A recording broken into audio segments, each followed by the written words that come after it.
America की सेना ने वेनेजुला की राजधानी को निशाना बनाकर जिस तरह से वहां एयर स्ट्राइक करके तबाही मचाई, उसने फिर से यह साबित कर दिया है कि खुद को शांति दूत बताने वाले ट्रंप कितने बड़े दोगले हैं, जिन्होंने अपनी पावर की सनक में कैसे एक देश को बर्बाद कर डाला और अपने फायदे के लिए यहां की सरकार को उखाड़ फेंका।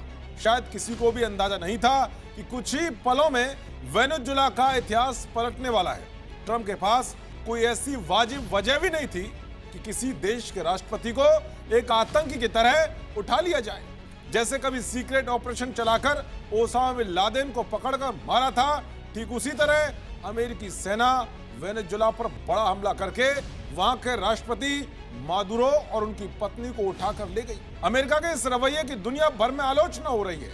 तो वेनेजुला में जो कुछ भी हुआ है उसका असर दुनिया के कई देशों में पड़ने लगा है।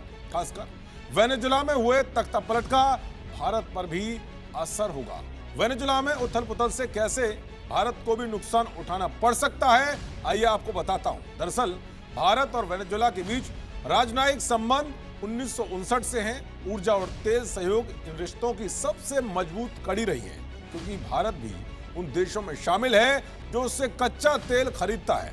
रूस की तरह वेनेजुला भी सस्ता तेल बेचता है। अमेरिका के इस हमले के बाद इस तेल खरीद पर असर पड़ेगा। भारत ने वेनेजुला से साल 2024 में लगभग 22 मिलियन बैरल तेल का आयात किया था। साल 2013 तक भारत के कुल तेल आयात में वेनेजुला की हिस्सेदारी 10.3% की थी। साल 2019 तक ये घटकर 5.6% रह गई, जबकि साल 2020 तक ये गिरकर 3.6% पर पहुंच गई। साल 2024 में वेनेजुला ने भारत को तेल बेचने के लिए एक बार फिर से ग्राउंड की तलाश की और भारत का 10वां तेल आयातक देश बना। भारत का वेनेजुला से तेल आयात 1.8 अरब डॉलर का तक पहुंच गया, लेकिन अमेरिका की ओर से टैरिफ घोषणाओं के बाद से इसके निर्यात घटने लगे। और जब टैरिफ लागू होने के बाद से ही अमेरिका के साथ भारत के रिश्तों में खटास आई है, तो ट्रंप नहीं चाहेंगे कि वेनेजुला भारत को फायदा पहुंचाए। तो कहा जा रहा है कि ट्रंप ने अटैक करने के बाद वेनेजुला को एक तरह से अपने कंट्रोल में ले लिया है। चर्चा इस बात की भी है कि अमेरिका ट्रंप समर्थक कोरिना मचाडो को वेनेजुला का राष्ट्रपति बनाने की तैयारी कर चुका है।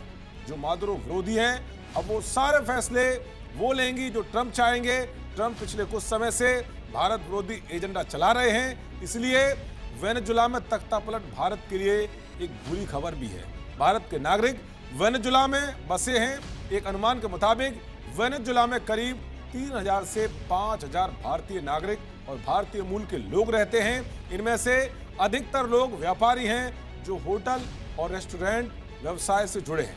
अगर वेनेजुला में हालात ठीक नहीं होते तो इसका असर भारतीय और भारत पर पड़ सकता है। अब देखना यह होगा कि भारत अपनी कूटनीति के जरिए तख्तापलट के बाद वेनेजुला के साथ संबंधों को कैसे बेहतर करता है।